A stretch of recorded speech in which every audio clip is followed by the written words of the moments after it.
Doutor Lécio, vem cá. Explica aqui pra gente. O que você vai soltar? O que ele tá aprontando? O que você vai soltar? Qual é a dúvida existencial? Eu acho que é de muita gente. Não tem muita gente com a mesma dúvida? Pessoal, olha só. Essa história do canabidiol, maconha, epilepsia, pelo amor de Deus, esclarece pra gente. Doutor, posso fumar um baseado para tratar minhas crises? É isso que você quer me perguntar, né? Não, a resposta é não. Você vai piorar as tuas convulsões se você fizer isso. Alguns dados, assim. Eu fui chegando lá. Não sou careta, nada contra, assim. Deixa eu ver. Assim, fumar maconha em crianças e adolescentes está associado a prejuízos importantes. Isso aumenta risco de transtorno psiquiátrico, esquizofrenia, da alteração cognitiva. Então, isso tem um risco sabido. Então, isso é uma pergunta existente no seu consultório? Sim, posso fumar um baseado? Sim, vamos lá. Eu tenho um paciente de 15 anos, uma experiência pessoal. Ele foi lá, ele fumava muita maconha, tinha convulsões. E ele chegou numa primeira consulta e ele me fez a pergunta, tirando os dados do paciente, tudo. Eu falei, doutor, o senhor trabalha com maconha e com epilepsia? Eu falei, eu trabalho com neurologia e com epilepsia.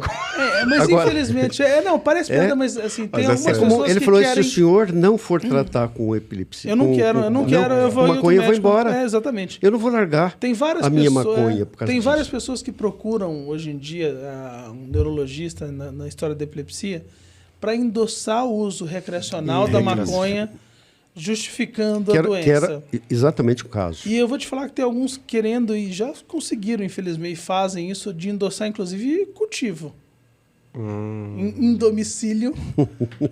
Não precisa nem delivery. Não precisa nem delivery, não precisa nem do aviãozinho para entregar. Vocês são terríveis. É complicado, a coisa ficou complicada. Então, assim, fumar maconha em adolescentes e crianças faz mal.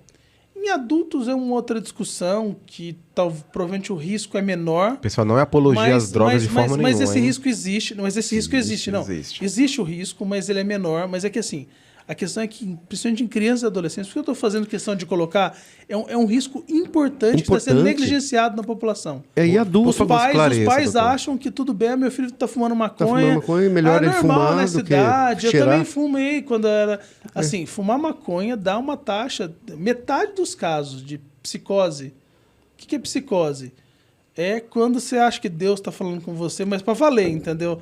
Aquela convicção assim que tá vindo o capeta te pegar, que você vê... Que o jacaré tá debaixo da cama. Você acha que você tá recebendo mensagem de Marte, entendeu? Botar as antenas para captar aqui, ó. É o protótipo do que as pessoas entendem como louco, né? Como louco, como epilepsia. Dizem que sou louco por pensar assim. Metade dos casos de esquizofrenia, de psicose... Na infância. Em alguns países do mundo, por exemplo, na Holanda, em que isso é legalizado. São diretamente relacionados a usar maconha. Tá, e a maconha e o canabidiol, quais são as diferenças? Então, aí nós vamos para o ponto. Assim. Existem hoje trabalhos científicos de alto nível e bem feitos, mostrando que se você purifica da maconha, ela tem várias substâncias na maconha. As duas principais é o canabidiol e o tetraidrocannabinol, que é o THC. O THC é o que dá o barato. É o alucinógeno. É que dá a alucinação. Se você purifica só canabidiol, um teor alto de canabidiol, com nada ou muito pouco de THC, isso usado para epilepsia pode ajudar no controle das crises. Canabidiol. Mas canabidiol não é fumar maconha, é alto teor de purificação.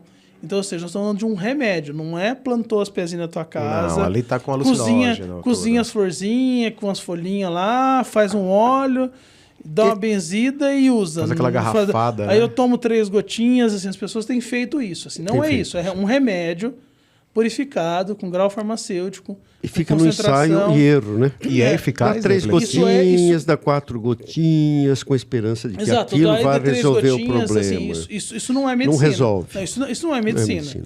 Mas assim, um canabidiol purificado, com grau farmacêutico, a gente chama, um produto feito para isso, usado em alguns tipos de epilepsia, principalmente de crianças, epilepsias graves na criança.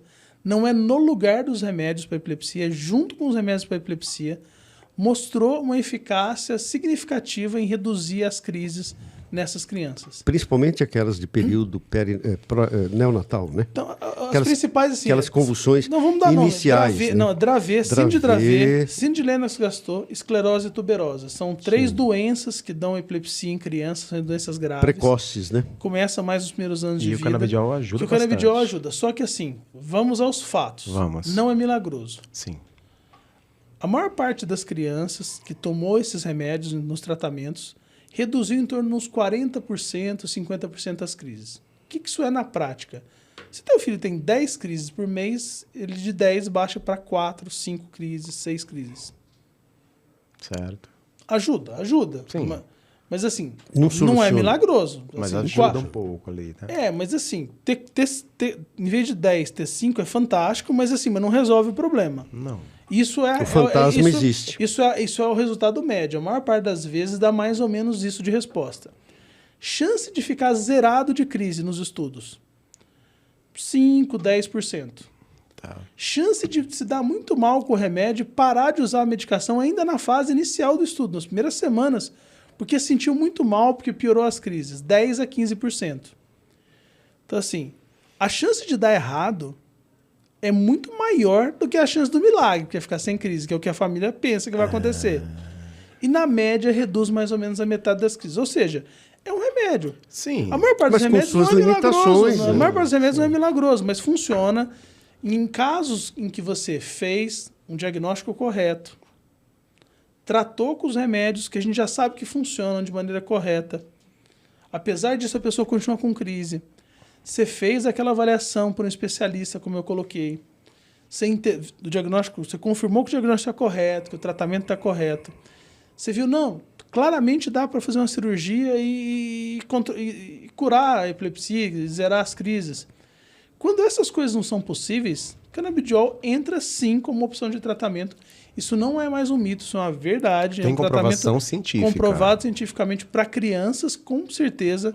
Para adultos ainda falta um pouco mais de estudo. Prospectivo, inclusive, né? Para entender. Não, até para entender a dose. Adiantado. Não, para entender a dose. Para adulto, a gente não tem ainda uma clareza tão grande da dose, necessários, né? Qual é o efeito esperado. Isso que eu dei dos dados para vocês, assim, qual que é o efeito esperado? Sim. Ainda não está tão claro para adulto, mas isso não quer dizer que não possa ser usado. Canabidiol, sim. Maconha, não. Maconha, depende do que você quer fazer, entendeu? Mas não, para essa finalidade. Mas não com a receita médica, com o endosso médico. Doutor, acho que você deixou muita gente triste. Tá tudo bem, Thiago, aí com você? Ele tá feliz, tá tudo certo.